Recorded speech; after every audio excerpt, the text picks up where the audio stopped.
السلام علیکم ورحمۃ اللہ وبرکاتہ۔ ان الحمد للہ رب العالمین والعاقبۃ للمتقین والصلاة والسلام علی سید الانبیاء والمرسلین نبینا محمد وعلی آلہ واصحابہ ومن تبعہم بإحسان الی یوم الدین۔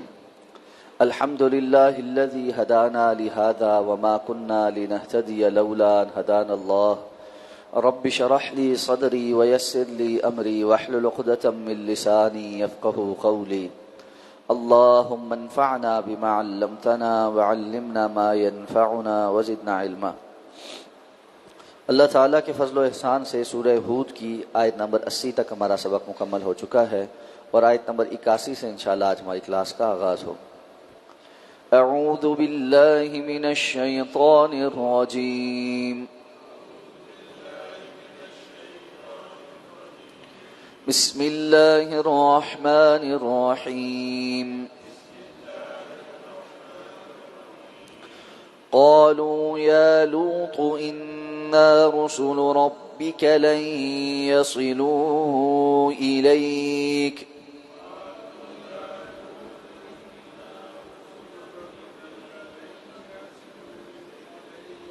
فأسر بأهلك بقطع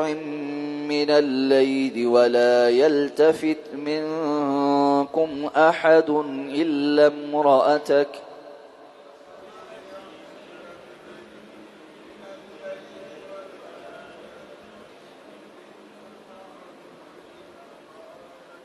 إنه مصيبها ما أصابهم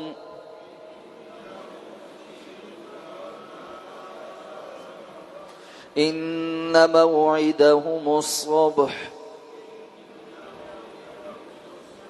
أليس الصبح بقريب فلما جاء أمرنا جعلنا عاليها سافلها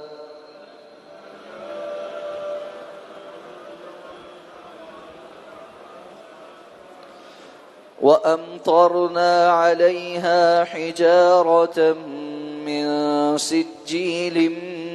منضود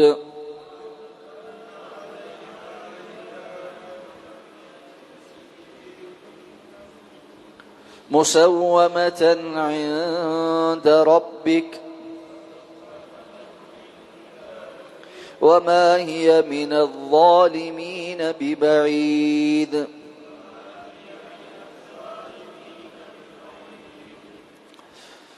قالوا یا لوط، تو انہوں نے کہا اے لوط، انا رسول ربک، ہم تیرے رب کے بھیجے ہوئے ہیں، لن یصلوا الیک، یہ ہرگز آپ تک نہیں پہنچ پائیں گے، فاسر باہلک بقطع من اللیل، تو آپ اپنے گھر والوں کو رات کے کسی حصے میں لے کر نکل چلیں، ولا یلتفت منکم احد، اور آپ میں سے کوئی پیچھے مڑ کر نہ دیکھے، الا امرأتک، سوائے آپ کی بیوی، انہ مصیبها ما اصابہم، یقیناً اسے بھی وہی مصیبت آنے والی ہے جو ان پر آئے گی، ان موعدہم الصبح، یقیناً ان کے وعدے کا وقت صبح ہے، الیس الصبح بقریب، کیا صبح واقعی قریب نہیں؟ فلما جاء امرنا، پھر جب ہمارا حکم آیا، جعلنا عالیہا سافلہا، تو ہم نے اس کے اوپر والے حصے کو اس کا نیچا کر دیا، وَأَمْطَرْنَا عَلَيْهَا حِجَارَةً مِّن سِجِّيلٍ مَّنضُودٍ، اور پھر ان کے اوپر تہ بتہ مٹی کے پتھروں والی بارش برسائی، یا کھنگر کے پتھروں کی بارش برسائی، مُسَوَّمَةً عِندَ رَبِّكَ، جو آپ کے رب کے ہاں سے نشان لگے ہوئے تھے، وَمَا هِيَ مِنَ الظَّالِمِينَ بِبَعِيدٍ، اور وہ ان ظالموں سے ہرگز کچھ دور نہیں۔ گزشتہ آیات میں حضرت لوط علیہ السلام کی قوم کا واقعہ اختصاراً ذکر ہوا ہے کہ جب فرشتے ان کے گھر پہنچے اور قوم کے بدقماشوں نے تمام حدود پھیلانگتے ہوئے ان کے گھر کا محاصرہ کر لیا، تو حضرت لوط علیہ السلام نے ان کو اس برائی سے روکنے کے لیے بہت سی باتیں ان کے سامنے رکھیں اور ان کو کہا کہ مجھے میرے مہمانوں کے سامنے رسوا نہ کرو۔ اور جب دیکھا کہ قوم کے عزائم باز آنے والے نہیں تو اپنے غم کا اظہار کیا کہ کاش میرے اندر کوئی طاقت ہوتی اور میں کسی مضبوط سہارے کے ذریعے تمہیں روک سکتا۔ اب جب یہ ساری صورتحال ہوئی تو قوم نے حضرت لوط علیہ السلام کو ڈرایا دھمکایا اور کہا کہ جی ہم صبح جو ہے لازمی طور پہ آپ کے ان مہمانوں کو آپ سے وصول کریں گے ہی کریں گے۔ یعنی معلوم یہ ہوتا ہے کہ وقت گزر کے اس دوران بار وہ آ کے حضرت لوط سے بحث مباحثہ کرتے، حضرت لوط ان کو ٹالتے، ان سے مختلف قسم کی آپشن ڈسکس کرتے رہے کہ جی اس غلط کام سے باز آ جاؤ۔ تو رات ہو گئی، تو اب ایسے میں یہ طے ہوا کہ اب صبح بس ہم ایک ہی دفعہ یہ حلہ بولیں گے اور حضرت لوط علیہ السلام کے مہمانوں کو قابو کریں۔ جب یہ پریشانی حضرت لوط علیہ السلام پر پڑی تو فرشتوں نے بالآخر انہیں خبر دی کہ آپ پریشان نہ ہو، ہم اللہ کے بھیجے ہوئے فرشتے اور یہ ہرگز آپ تک نہیں پہنچ سکیں گے کہ یہ آپ کو یا آپ کے مہمانوں کو اس طرح سے نقصان پہنچا سکے۔ اب یہاں ایک سمجھنے کی بات یہ ہے کہ انہوں نے یہ مطالبہ تو قوم نے کر ہی نہیں رکھا تھا کہ ہم نے لوط علیہ السلام کو کوئی نقصان پہنچانا، لیکن فرشتے کہہ رہے ہیں لن یصلوا الی، یہ آپ تک نہیں پہنچ سکیں کہ حضرت لوط علیہ السلام نے اس بات کو واضح کر دیا تھا کہ جس طرح ہم اردو میں کہتے ہیں نا کہ میری لاش پر سے گزر کر تم یہ کام کر سکو، کہ آخری حد تک میں جاؤں گا ان کے دفاع میں، تم مجھے کراس کر کے ہی، مجھے ختم کر کے ہی میرے مہمانوں تک پہنچ سکتے۔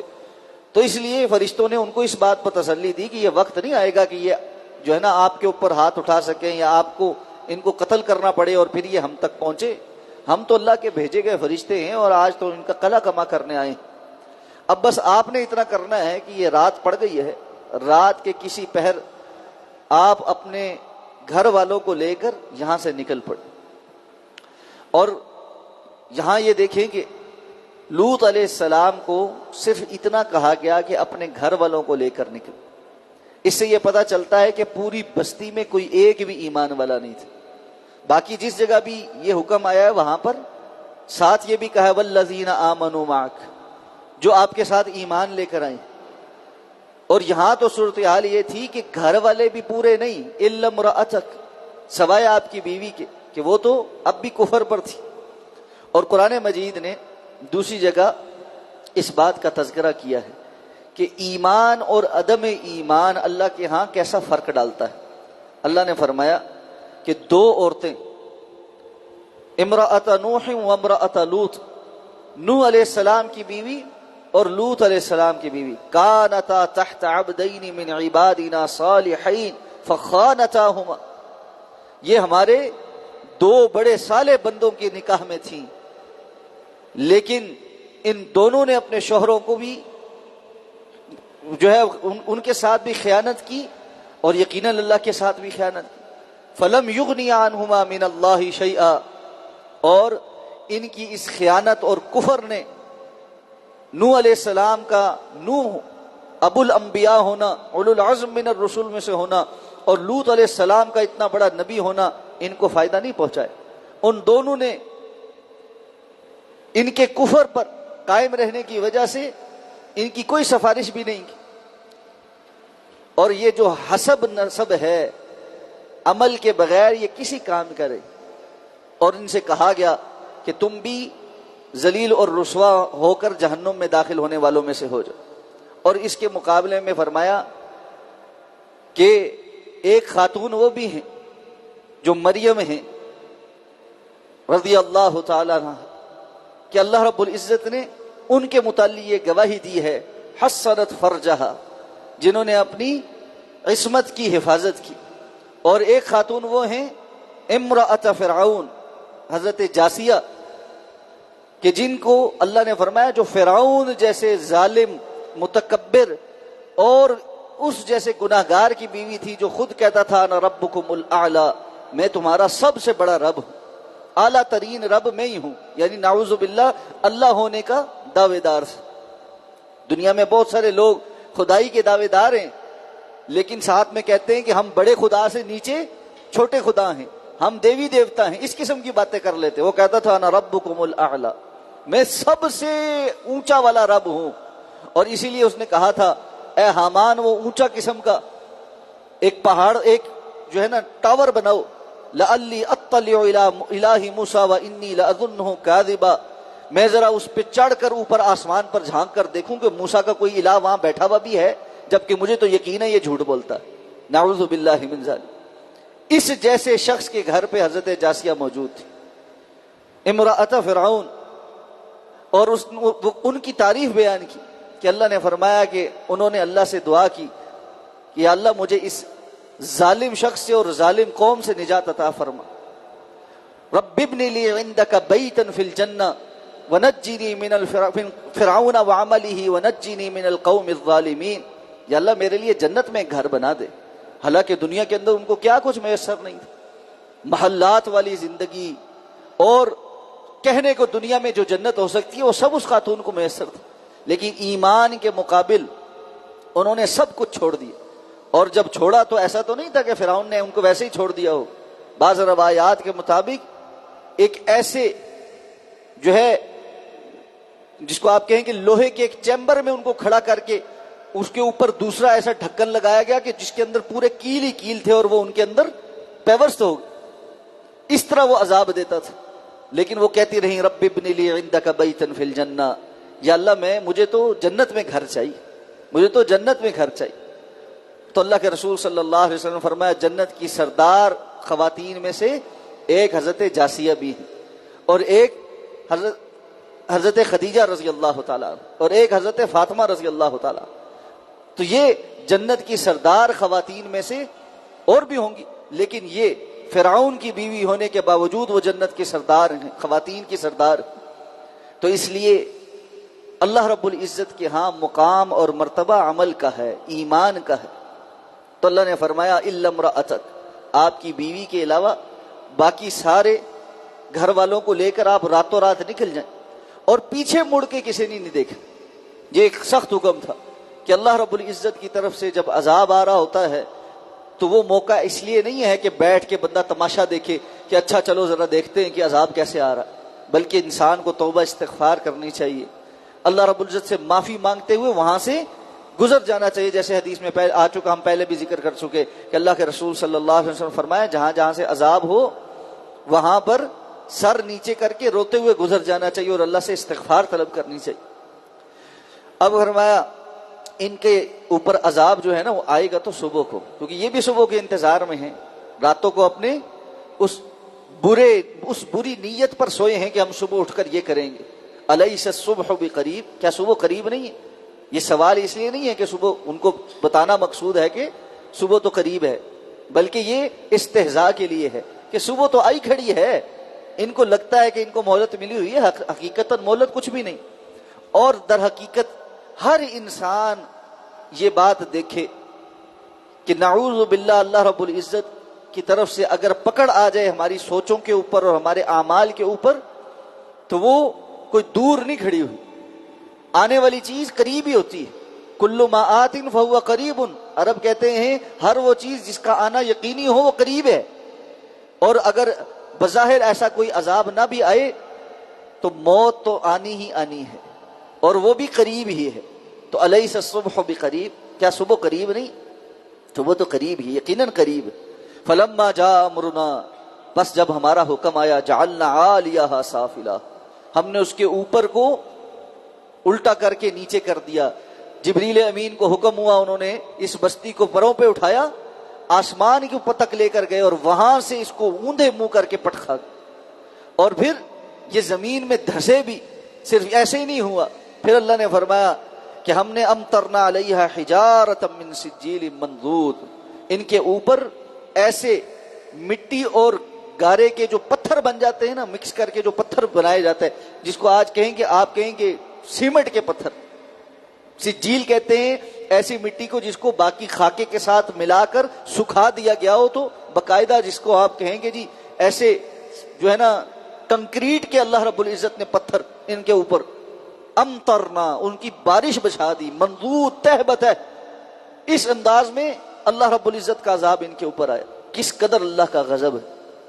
جس سختی کا عذاب دنیا میں اس قوم پر آیا ہے، ایسا عذاب کسی اور قوم کے اوپر نہیں آیا، کہ اوپر لے جا کر اوندے منہ زمین میں پٹخ دیے گئے، اس کے اوپر پتھروں کی بارش ہے، اور اس کے اوپر اللہ نے پھر ایسا پانی کھڑا کر دیا ہے جو قیامت تک کے لیے ان کے لیے کھارے عذاب کا پانی ہے، جس کے اندر زمین کے اندر سمندر کی اور ان کی جو حیات ہے وہ بھی کوئی بھی پائی نہیں جاتی، ڈیڈ سی، بحر مردار، اس قدر کھارا پانی کہ جس میں کوئی مچھلی بھی زندہ نہیں رہ سکتی، کوئی مخلوق اس کے اندر ڈوبتی نہیں ہے، کیونکہ اس کی ڈینسٹی اتنی زیادہ ہے کہ آپ اس کے اندر جا کر چھلانگ مارے وہ آپ کو واپس اوپر نکال دیتے۔ یہ تو ایک سائنٹیفک ریزن کے طور پہ ہم بیان کر دیتے ہیں نا کہ جی ڈینسٹی اتنی ہے وہ آپ کو واپس نکال بار کر دیتی ہے، حقیقت یہ ہے وہ جگہ اللہ کے نزدیک اتنی مغضوب ہے کہ اللہ تعالیٰ کسی انسان کو بعد میں آنے والے کو وہاں پر دفن بھی ہونا اللہ کو پسند نہیں، کہ وہ کوئی بندہ وہاں پر جو ہے گر کر ڈوب کر اس کی قبر کہیں وہاں بن جائے، کوئی سمندری مخلوق وہاں آباد نہیں ہے کہ وہ وہاں پر ختم ہو کر زمین میں وہاں چلی جائے، وہ اتنی مغضوب جگہ ہے اللہ رب العزت کی، والعیاذ باللہ۔ اور یہ کون لوگ ہیں؟ یہ ہم جنس پرست، یہ LGBTQ والے، جن کو اللہ رب العزت نے ایسا عذاب دیا ہے، اور آج پوری دنیا کے اندر یہ اس ہوس پرستی کے اوپر اور شیطان کے ایجنڈے کے اوپر ناچتے پھر رہے ہیں، اور مسلمان ممالک میں اور دنیا کے دیگر ممالک میں ہر سو ہر جانب سے، میڈیا سے، سوشل میڈیا سے، الیکٹرانک میڈیا سے، حکومتوں سے اور UN کے ذریعے سے اور اس کے ایجنڈوں کے ذریعے سے یہ بات نافذ کرنے کی کوشش کی جا رہی ہے کہ ان لوگوں کے حقوق کو تسلیم کر لیا جائے۔ اور حق کیا ہے کہ کوئی بھی انسان اپنی سوچ میں آزاد ہے، اور اب تیزی کے ساتھ اس میں مزید چیزوں کا اضافہ ہوتا جا رہا ہے۔ اور یاد رکھیں،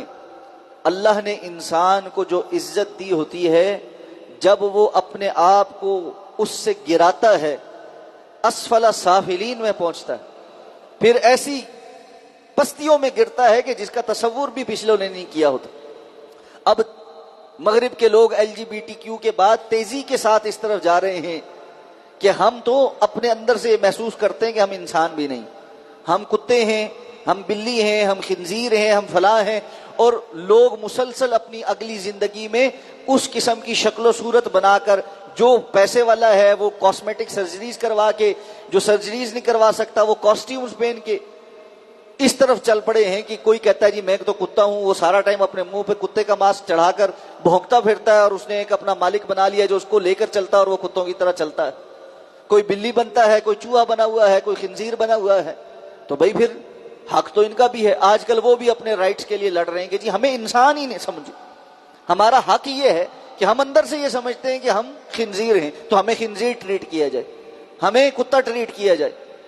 تو جب انسان انسانیت کے شرف سے نیچے آنے لگتا ہے، پھر شیطان اس کو کہاں تک پہنچاتا ہے، اور شیطان اس بات پر پھر خوش ہوتا ہے۔ اس نے اللہ رب العزت کے سامنے جو قسمیں اٹھائی تھیں اور جو گمراہی کے وعدے کیے تھے، ان میں سے ایک یہ بھی تھا، وَلَآمُرَنَّهُمْ فَلَيُغَيِّرُنَّ خَلْقَ اللَّهِ، میں ان کو حکم دوں گا یہ اللہ کی خلقت کو تبدیل کریں گے۔ اللہ جس شکل میں تو نے ان کو پیدا کر کے شرف عطا فرمایا نا کہ مجھ سے کہا کہ اس آدم کو سجدہ کرو، میں اس انسان کو ایسا گمراہ کروں گا کہ یہ اس خلقت کو ہی بدلنے پر آ جائے گا، یہ اپنے اس شرف کو ہی بھول جائے گا کہ میں انسان ہوں۔ اور یہ وہ ہے۔ اور دیکھیں اسلام نے ایک مسلمان کی اور ایک انسان کی اس خاصیت کا کہ وہ اللہ رب العزت کی طرف سے عزت دیا گیا ہے، کس قدر اہتمام کیا۔ رسول اللہ صلی اللہ علیہ وسلم نے فرمایا، تم میں سے جب کسی شخص کو ہماسی آئے، جمائی آئے، تو وہ اپنے منہ پر ہاتھ رکھے اور اس طرح سے ہاں ہاں ہاں کر کے جو ہے نا وہ منہ کھول کھول کے ہماسی نہ لے۔ کیوں؟ حدیث کے الفاظ اللہ کے رسول نے فرمایا جب وہ اس طرح کرتا ہے منہ کھول کے یوں، اس کی اس کیفیت پر شیطان ہنستا ہے کہ دیکھو میں نے انسان کو کس طرح کی کیفیت میں مبتلا کر کے ذلیل رسوا کیا ہے۔ تو اسلام نے تو یہاں تک ایک بندہ مومن کی شیطان کے مقابل عزت کا دفاع کیا ہے کہ وہ اس کے سامنے ایسی کیفیت میں بھی نہ جائے جہاں وہ ہنس سکے،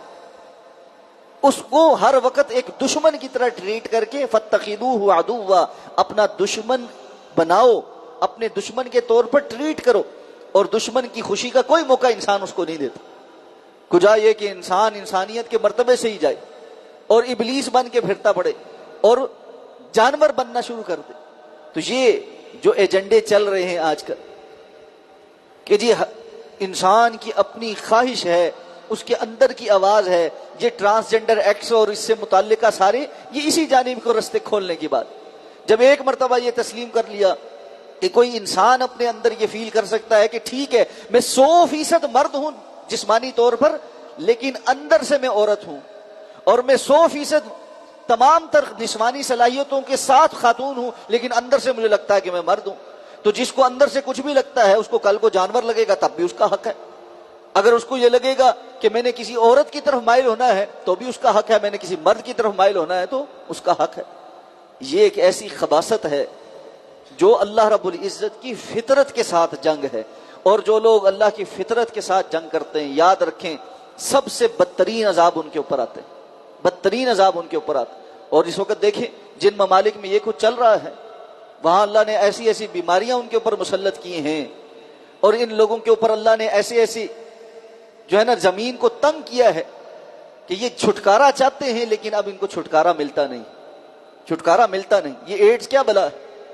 اور اس سے متعلقہ ایسی ایسی بیماریاں جن کے نام بھی پہلے موجود نہیں تھے۔ انسان کے اندر ایسے غلیظ اور گندے وائرسز جو اس کو برباد کر کے رکھ دیتے ہیں، جو اس کے اندر ایسی ایسی تکلیف اور ایسا ایسا درد لے کر آتے ہیں کہ پوری دنیا کی درد کش ادویات کسی بندے کو لگا دی جائیں پھر بھی اس کو تکلیف سے نجات نہیں ملتی۔ یہ بیماریاں موجود ہیں، کیوں ہیں؟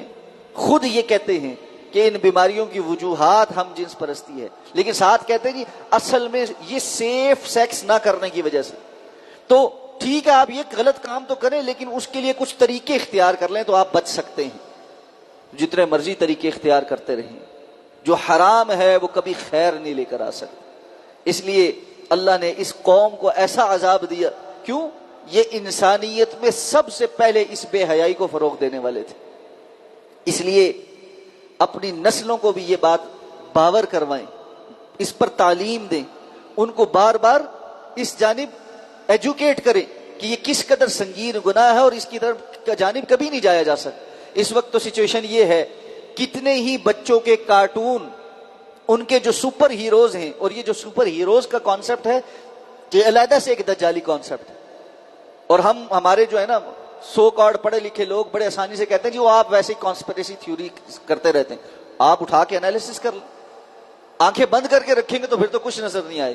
یہ جو سپر ہیروز کا کانسیپٹ ہے کہ دنیا کے اندر ایلینز آتے ہیں یا کوئی بھی مختلف قسم کی جو ہے نا دہشت گردی یا کوئی پریشانی آتی ہے، ایک سپر قسم کا ہیرو ہے جو آتا ہے اور سب کچھ ٹھیک کر دیتا ہے۔ اس کے اندر مافوق الفطرت صلاحیتیں ہیں، سپر مین اڑتا ہے اور پتہ نہیں کس کس قسم کے ہیرو کے پاس کیسی خدائی قسم کی قوتیں ہیں، وہ آتا ہے اور لوگ سارے اس کی واہ واہ کرنے لگ جاتے ہیں، اور وہ ایک بندہ ہی سارے جو ہے نا دہشت گردوں اور ایلینز کے خلاف کافی ہو جاتا ہے۔ یہ کیا تصور ہے؟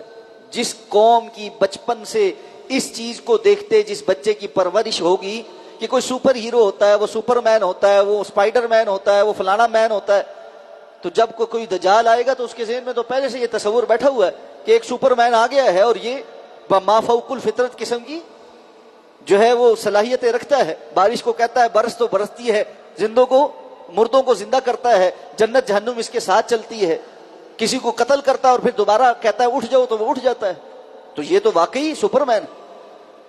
اور پھر کبھی سپر مین L G B T Q کو سپورٹ کر رہا ہے، کبھی خاتون L G B T Q کو سپورٹ کر رہی ہے، اور مختلف قسم کے جو سپر ہیروز ہیں وہ سارے کے سارے ہم جنس پرست ہیں۔ اس کا کیا مقصد ہے؟ اس کا مقصد یہ زہر